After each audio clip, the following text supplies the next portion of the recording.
കൂട്ടുകാരെ, കുഞ്ഞുമോൾ ബോക്സിൻ്റെ പുതിയൊരു വീഡിയോയിലേക്ക് എല്ലാവർക്കും സ്വാഗതം. അപ്പോൾ നമ്മൾ ഇന്നൊരു കറിയുടെ റെസിപ്പിയാണ് ഉണ്ടാക്കുന്നത് കേട്ടോ. അപ്പോൾ എന്ത് കറിയാണെന്ന് വെച്ചാൽ നമ്മൾ ചിക്കനും കുമ്പളങ്ങയും വെച്ചിട്ട് ഒരു അടിപൊളി കറിയാണ് ഉണ്ടാക്കുന്നത്. നമുക്ക് നാടൻ കുമ്പളങ്ങ കിട്ടിയിട്ടുണ്ടായിരുന്നു. അപ്പോൾ നമ്മളത് വെച്ചിട്ട് കുറച്ച് ചിക്കൻ എടുത്തിട്ട് ഒരു അടിപൊളി വറുത്തരച്ചിട്ടുള്ള ചിക്കൻ കറിയാണ് വെച്ചിട്ടുള്ളത്. നമുക്ക് ചോറിൻ്റെ ഒപ്പം, നമുക്ക് പൊറോട്ടയുടെ ഒപ്പം, ചപ്പാത്തിയുടെ ഒപ്പം കഴിക്കാൻ പറ്റിയിട്ടുള്ള നല്ല തിക്ക് ഗ്രേവിയോട് കൂടിയിട്ടുള്ള ഒരു കറിയാണ് ഉണ്ടാക്കിയിട്ടുള്ളത്. അപ്പോൾ അതിനായിട്ട് ഞാൻ ഒരു 1/2 കിലോ ചിക്കൻ എടുത്തിട്ടുള്ളൂ. അതിലേക്ക് ആദ്യം തന്നെ നമുക്ക് കുറച്ച് കല്ലുപ്പ് ഇട്ടിട്ട് വയ്ക്കാം. പിന്നെ ഒപ്പം തന്നെ കുറച്ച് മുളക് പൊടി, മസാലപ്പൊടി, കുരുമുളക്, അതൊക്കെ നിങ്ങളുടെ ആവശ്യത്തിനനുസരിച്ച് എടുക്കാം കേട്ടോ. ഞാൻ ഒരു അളവ് പറയണില്ല. കുറച്ച് നമുക്ക് എന്ത് പാകത്തിന് വേണ്ടിയിട്ട് എടുക്കാം. പിന്നെ അത് ആ മുളക് പൊടിയും കുറച്ച് കാശ്മീരി ചില്ലി ഇട്ടിട്ട് നമ്മളതൊന്ന് ജസ്റ്റ് ഇളക്കി മൂടി വെച്ചു. പിന്നെ അത് നാടൻ കുമ്പളങ്ങ ഒരെണ്ണം കിട്ടിയിട്ടുണ്ട് കേട്ടോ. അപ്പോൾ കുമ്പളയും കൂടിയും ഇതിലിട്ട് കഴിഞ്ഞാൽ സൂപ്പറാണ്. ചിക്കനിൽ കുറച്ച് നെയ്യും കാര്യങ്ങളൊക്കെ ഉണ്ടായിരുന്നു.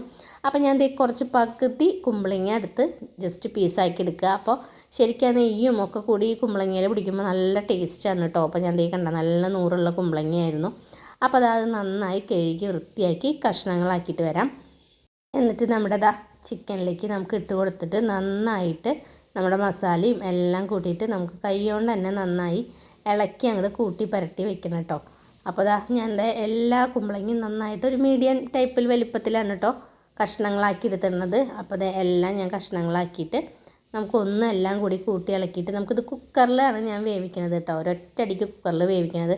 അപ്പോൾ അതൊക്കെ ഇട്ടതിന് ശേഷം കുറച്ച് ഇഞ്ചിയും വെളുത്തുള്ളിയും പച്ചമുളകും ഒക്കെ അരിഞ്ഞിട്ടിട്ടുണ്ട്. ഒക്കെ അരിഞ്ഞിട്ട് നന്നായി നമുക്ക് ഇളക്കിയെടുക്കാം. മസാല എല്ലാ ഭാഗത്തേക്കും ചിക്കനിലേക്കൊക്കെ പിടിക്കണ വിധത്തിൽ എല്ലാം ഇടാം. ഞാൻ നമ്മുടെ ലിവറും കാര്യങ്ങളൊക്കെ ഇട്ടിട്ടുണ്ട് കേട്ടോ. അപ്പോൾ എല്ലാം കൂടി ഇതിൽ ചേരുമ്പോൾ നല്ല ടേസ്റ്റ് ആവും കേട്ടോ. അപ്പോൾ ഞാൻ കുറച്ച് ചിക്കൻ, 1/2 കിലോ ചിക്കൻ തന്നെ എടുത്തിട്ടുള്ളൂ. അപ്പോൾ നല്ല ഗ്രേവിയോട് കൂടി കിട്ടാൻ വേണ്ടിയിട്ടാണ് കേട്ടോ. അപ്പോൾ ഞാൻ 1/2 മുറി കുമ്പളങ്ങ തന്നെ എടുത്തിട്ടുള്ളൂ കേട്ടോ. എന്നിട്ട് ഞാൻ കുക്കറിലേക്ക് എല്ലാ കഷ്ണങ്ങളും ഇട്ട് കൊടുക്കുകയാണ്. അതിന് ശേഷം ഞാൻ ഒരു ഗ്ലാസ് വെള്ളം ഒഴിച്ചിട്ട് നമ്മുടെ കുക്കർ ഒറ്റ വിസിലടിക്കുള്ളൂ കേട്ടോ. അപ്പോൾ അതിനായിട്ട് അത് കഴിഞ്ഞതിന് ശേഷം ഞാൻ ഒരു 1/2 കപ്പ് നാളികേരം ജസ്റ്റ് ഒന്ന് നമുക്ക് വറുത്തെടുക്കണം കേട്ടോ. അപ്പോൾ ഞാൻ ജസ്റ്റ് ഒന്ന് വറുത്തെടുത്തിട്ട് കുറച്ച് ഓയിൽ ഒഴിച്ചു കൊടുത്തു. 1/2 കപ്പ് എടുത്തിട്ടുള്ളൂ, കുറച്ച് എടുത്തിട്ടുള്ളൂ കേട്ടോ.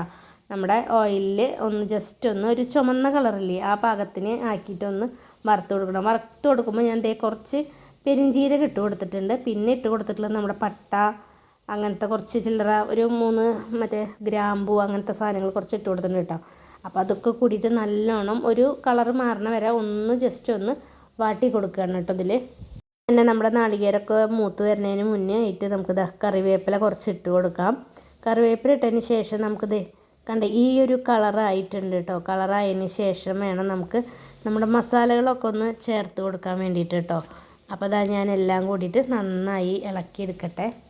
മസാലകളൊന്നും ചേർക്കണില്ല. പിന്നെ ഞാൻ അധികം വെളിച്ചെണ്ണയും എണ്ണ ഇതിൽ ഒഴിച്ചു കൊടുത്തിട്ടില്ല കേട്ടോ. കുറച്ച് തന്നെ മല്ലിപ്പൊടി ഇട്ട് കൊടുക്കുന്നുണ്ട്. ഞാനൊരു 2 ടീസ്പൂൺ മല്ലിപ്പൊടി ഇട്ടിട്ടുണ്ട്. എന്നിട്ട് നല്ല എരിവുള്ളൊരു മുളക് പൊടി ഇട്ട് കൊടുത്തിട്ടുണ്ട്. അതും ഞാനൊരു 2 ടീസ്പൂൺ ഇട്ട് കൊടുത്തിട്ടുണ്ട്. എന്നിട്ട് നന്നായിട്ട് ഇതിൻ്റെ പച്ചമണം മാറണ വരെ നന്നായി ഈ മുളക് പൊടിയും മല്ലിപ്പൊടിയും ഒന്ന് ഇതിൽ മാറ്റി കൊടുക്കുക. ഇപ്പോൾ വെളിച്ചെണ്ണ ഒന്നും ഒഴിച്ചു കൊടുക്കേണ്ട ആവശ്യമൊന്നുമില്ല. ഇത് നന്നായി നമുക്ക് പിന്നെ ഈ നാളികേരം എല്ലാം കൂട്ടിയിട്ട് അങ്ങോട്ട് ആക്കാം. നല്ലൊരു നാളികേരമായി തന്നെ അതിലൊരു വെളിച്ചെണ്ണയുടെ എണ്ണയുടെ അംശമുണ്ട്. അപ്പോൾ പിന്നെ ഞാനിനി എണ്ണയൊന്നും ഞാനിനി ചേർത്ത് കൊടുക്കണില്ല കേട്ടോ. പിന്നെ നന്നായിട്ടൊന്ന് പച്ചമണം മാറണ വരെ നന്നായിട്ടൊന്ന് വാട്ടി കൊടുക്കുക കേട്ടോ. അപ്പോൾ ആ പൊടികളുടെ മണമൊക്കെ മാറിയതിന് ശേഷം നമുക്കതൊന്ന് ചൂടാറാൻ വയ്ക്കാം. അപ്പോൾ നമ്മളൊന്ന് ഇളക്കിക്കൊണ്ടിരിക്കണം കേട്ടോ, അല്ലെങ്കിൽ പെട്ടെന്ന് കരിഞ്ഞു പോവും. ഇനി അപ്പോൾ നമ്മുടെ കുക്കറിലിട്ടിട്ടുള്ള നമ്മുടെ ചിക്കനും കുമ്പളങ്ങയൊക്കെ വെന്ത് വന്നിട്ടുണ്ട്. അപ്പോൾ അതിലേക്ക് നമ്മുടെ ചൂടാറിയതിന് ശേഷം നമ്മുടെ ഈ തേങ്ങയും എല്ലാം കൂടി നമുക്ക് നന്നായി തന്നെ അരച്ചെടുക്കണം കേട്ടോ. അരച്ചതിന് ശേഷം നമ്മുടെ ചിക്കനിലേക്ക് അങ്ങോട്ട് ഒഴിച്ചു കൊടുക്കാം കേട്ടോ. പെട്ടെന്ന് ഉണ്ടാക്കാൻ പറ്റിയിട്ടുള്ളൊരു കറിയാണ്. നല്ല തിക്കായിട്ടുള്ള ഗ്രേവി ആയിരിക്കും കേട്ടോ. നല്ല ടേസ്റ്റാണ് കേട്ടോ.